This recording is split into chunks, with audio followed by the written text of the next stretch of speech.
Okay, so get this. We're diving into some pretty heavy stuff today. Oh, You yeah. sent over a whole stack of sources, right? Yeah. About this attempted federal funding freeze back in 2023 by the Trump administration. It's wild. It seems like it touches everything, It really does. from food stamps to student loans to even Meals on Wheels. Wow. Like, we've got a lot to unpack here. The Yeah. common thread seems to be federal aid programs, this funding freeze, and a whole bunch of legal challenges. It's 2025 now, but this was big news back then. Right, exactly. It wasn't just a blip. This was huge. And that's exactly why we're doing this deep dive, to help you understand what exactly went down, why it matters, and what the lasting impact might be. Sounds good to me. Okay, so let's just jump right in. Let's start with some of these phrases that keep popping up. We've got OMB, Memo, M2513, Project 2025, and Impoundment Control Act. Okay. Can you break those down for us? Yeah, let's tackle those one by one. So OMB memo M2513, that's where it all started. That memo, straight from the Office of Management and Budget, basically told federal agencies to hit the brakes on new grants and contracts. It was a big deal. So basically a government-wide spending freeze. Basically. Wow. Why would they even attempt something like that? Well, the Trump administration framed it as fiscal responsibility. Okay. But a lot of people saw it as a way to force through their agenda of shrinking the federal government. Interesting. And that's where Project 2025 comes in. Okay. It was a plan put forward by the Heritage Foundation, a conservative think tank, detailing these drastic cuts to the size and scope of the federal government. So this freeze could have been a step towards those Project 2025 goals. That's the idea. Oh, wow. But there's this law, the Impoundment Control Act of 1974. It throws a wrench in that plan. Oh, really? Yeah, it was specifically designed to limit the president's power to just withhold funds that Congress already approved. Okay. You know, if you think back to Nixon, Yeah. This was a direct response to his attempts to impound funds for programs he didn't like. So checks and balances. Checks and balances. I like it. Yeah. So Congress says spend this money, and the president can't just turn around and say, nope, change my mind. You got it. Okay. And that's exactly why this memo caused such a firestorm. Critics saw it as a clear violation of the Impoundment Control Act. Yeah. A serious overreach of executive power. Well, you mentioned legal challenges earlier, and we see a lot of mentions of Judge Block's freeze and a name, Judge Lauren Alicon. So this actually ended up in court. Oh, yeah. Multiple lawsuits were filed. Wow. And Judge Alicon's ruling was the big one. They declared the freeze unlawful, blocked it. It was a huge victory for those who opposed it, and it put a hard stop to the Trump administration's plan. So, okay, we've got this memo, this court battle, this big conservative agenda looming in the background. But let's get down to, like, brass tacks here. Who was actually impacted by this freeze? We're talking about SNFP benefits, Medicaid, student loans, Pell Grants, federal housing assistance. Everything was thrown into a state of uncertainty. So wait, so this wasn't just some, like, political chess match. Oh, no, no, no. We're talking about people potentially losing access to food, Absolutely. healthcare, education, housing, the essentials. Yeah, you're reading between the lines perfectly. And remember, these programs aren't just random government initiatives. They often serve the most vulnerable among us. Right. Families struggling to make ends meet, seniors who rely on Meals on Wheels, Oh, wow. people with disabilities who depend on Medicaid for health care. It was a scary time for a lot of people. It's not just numbers on a spreadsheet. It's people's lives. Exactly. One snippet mentions Medicaid portals down, and we've got quotes from state officials like J.B. Pritzker in Illinois and Letitia James in New York sounding the alarm. What was it like on the ground during all of this? Think utter chaos and confusion. Yeah. States depend heavily on federal funding to run these programs. Yeah. And the sudden freeze caused a logistical nightmare. There were reports of massive delays in processing benefits, jammed phone lines, and people being turned away from services that they desperately needed. One source even mentions food banks being overwhelmed by people suddenly worried about where their next meal is coming from. Yeah. That's heavy. It is. It really hits you in the gut. It does. And this wasn't just some, short-lived glitch. We have reports of people experiencing temporary lapses in benefits, missing rent payments, and delaying medical care because they just couldn't afford it. The stress alone must have been unimaginable. Oh, absolutely. Not knowing if you'll be able to feed your family or keep a roof over your head, that takes a toll. It does. And it makes you question what would have happened if this freeze had gone unchallenged, if Project 2025 had come to fruition. Yeah, exactly. You see, the Trump administration have eventually rescinded the freeze. Right. But What happened in the meantime? Did people actually lose access to these essential programs? Well, that's a good question and something that we'll need to look into. There are definitely reports of disruptions and delays, Right. but how widespread that was Yeah. and the lasting impacts, well, that's something we need to examine more closely. It's scary to think about. I mean, even temporary disruptions to these programs Right. can have such a devastating effect on people's lives. Absolutely. And we also have to consider the psychological impact. The fear and uncertainty that this freeze caused, that can have long-lasting consequences as well. That's a really good point. It's something we often overlook when talking about these big policy decisions. Yeah. But the human cost is real. It is. So let's dig into that a little bit more after a quick break. Sounds good to me. We'll be right back. It's hard to fathom the level of disruption this caused, even if it was temporary. But we keep seeing this term, rescission, pop up. Yeah. What does that even mean? Rescission is like hitting the undo button on spending. Congress has already approved. Okay. The president can request it, Okay. but Congress has to give the thumbs up. It's not a common move. So it's more permanent than a freeze. Yeah. Like they're not just delaying the spending, they're trying to completely cancel it. Yeah, that's the gist of it. And the Trump administration tried to use it to permanently axe funding for some of these programs. Mm-hmm. But remember that Impoundment Control Act we talked about? Right. It's all about limiting presidential power when it comes to spending. So did Congress go along with this rescission plan? Nope, not really. They mostly rejected it, which again points to that power struggle between the branches of government.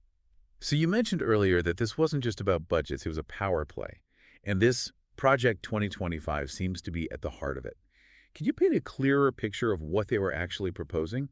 Project 2025 was basically a roadmap for a dramatically smaller federal government. Okay. We're talking deep cuts to social programs, environmental regulations, even the federal workforce. Pretty radical stuff. Wow, so this attempted aid freeze was maybe just a taste of a much bigger plan. Exactly. This episode needs to be understood within that larger context. It was a calculated move to advance a specific agenda. It's a bit unsettling, isn't it? Yeah. To think that this freeze could have been just the tip of the iceberg? It raises some important questions about the direction some people want to take this country. Yeah, for sure. We've talked a lot about the politics, the legal battles, and the potential for, like, a completely different America. But I keep coming back to the human side of this, those snippets about, Medicaid portals down, families worried about food, seniors missing their Meals on Wheels deliveries. It's easy to get lost in the big picture and forget about the real impact on people's lives. You're absolutely right. We can't lose sight of the fact that behind every policy decision, there are real people whose lives are affected. And these potential cuts weren't just abstract numbers. They represented potential hardship and suffering for millions of Americans. We saw snippets about Meals on Wheels, Head Start, Section 8 housing. These are programs that provide a lifeline for so many. Exactly. And Project 2025 went even further, targeting programs like SNP, Medicaid, and Pell Grants. Wow. Programs millions rely on for food, healthcare, and education. It's hard to even imagine the ripple effect those kinds of cuts would have had. Yeah. And it's important to remember that these programs aren't just handouts. Well, They're investments in people, right. in our communities, in our collective well-being. You've hit the nail on the head. They're a safety net, preventing people from falling through the cracks. They represent the idea that we as a society have a responsibility to take care of each other. This episode makes you appreciate the role of the judiciary. Absolutely. Judge Alicorn stepping in, blocking the freeze. It was a crucial check on executive power. It absolutely was. This episode serves as a reminder that we can't take those checks and balances for granted. We also saw how this story played out in the media. Right. Snippets from conservative outlets praising the freeze as fiscally responsible, Right. while liberal outlets condemned it as an attack on the vulnerable. Yeah, it's a stark reminder of how differently these events can be framed and how important it is to be aware of potential biases. We can't just passively consume information. We need to think critically about what we're reading and hearing. So as consumers of news, how can we make sure we're getting the full picture? Diversify your sources. Don't just stick to your usual outlets. Oh, yeah. Seek out different perspectives, Okay. both domestic and international. Don't be afraid to challenge your own assumptions and biases. It's about being an active participant in the information landscape, Yes, not just a passive recipient. precisely. And remember, knowledge is power.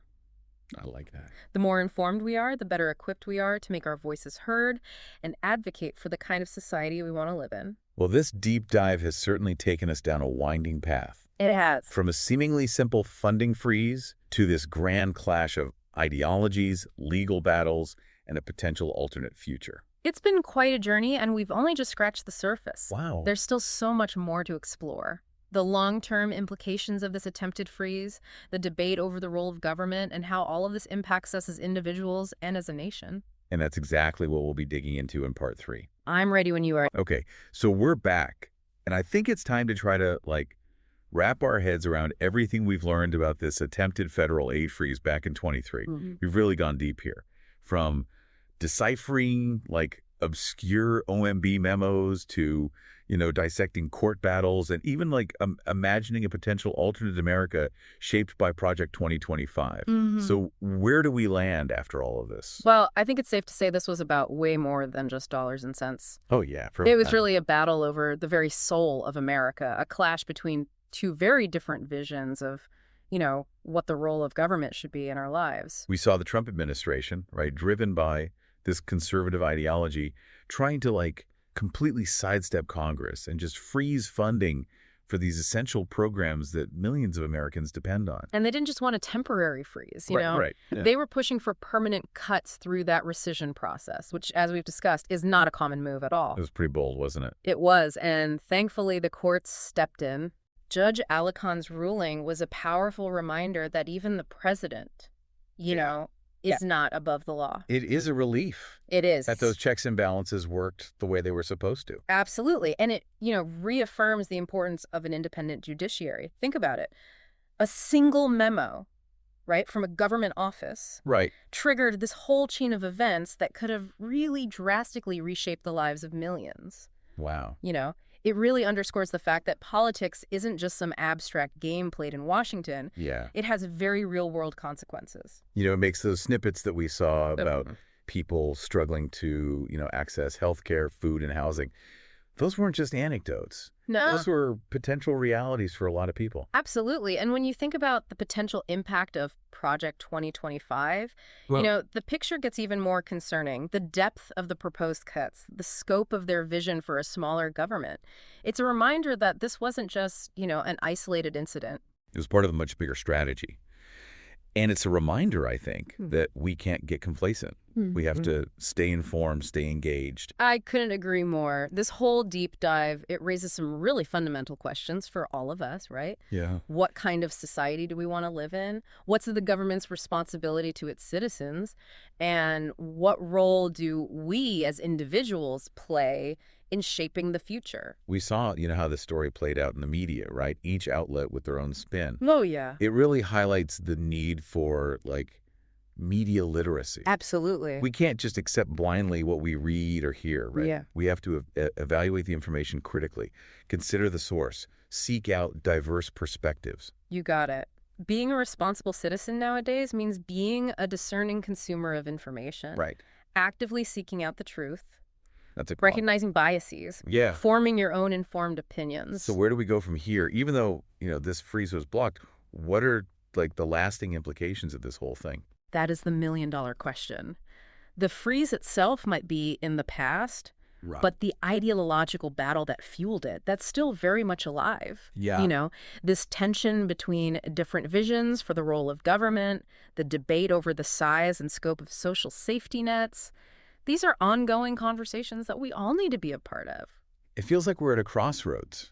The choices we make today, the actions we take, the conversations we have, they're going to shape the America of tomorrow. And that's both a challenge and an opportunity. Yeah. We can't just be passive observers. We got to be active participants. Informed citizens engaged in the issues that matter most. Well, I think that's the perfect note to end on. This deep dive has been quite a journey, but hopefully it's equipped you with the knowledge and, the context to really grapple with these complex questions and to make your own informed decisions. Remember, knowledge is power. The more informed we are, the better equipped we are to make our voices heard and advocate for the world we want to live in. Couldn't have said it better myself.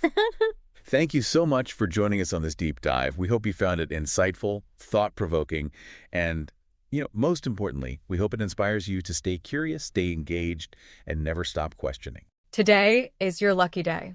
Today is the day that our $3 website works for you, paying you directly to your PayPal daily. Imagine $3 ongoing continuous payments to your PayPal account. Imagine falling asleep and waking up to $300 in your PayPal account. How would this make you feel? How could this help you? What bills could you pay? What kind of fun could you have? What does that retirement look like now? All for a one-time payment of $3. This website is DFY done for you, fully built and completely hosted, and never stops collecting payments for you. You have spent $3 on coffee on a regular, but that coffee won't help you create multiple streams of income. Click the link below.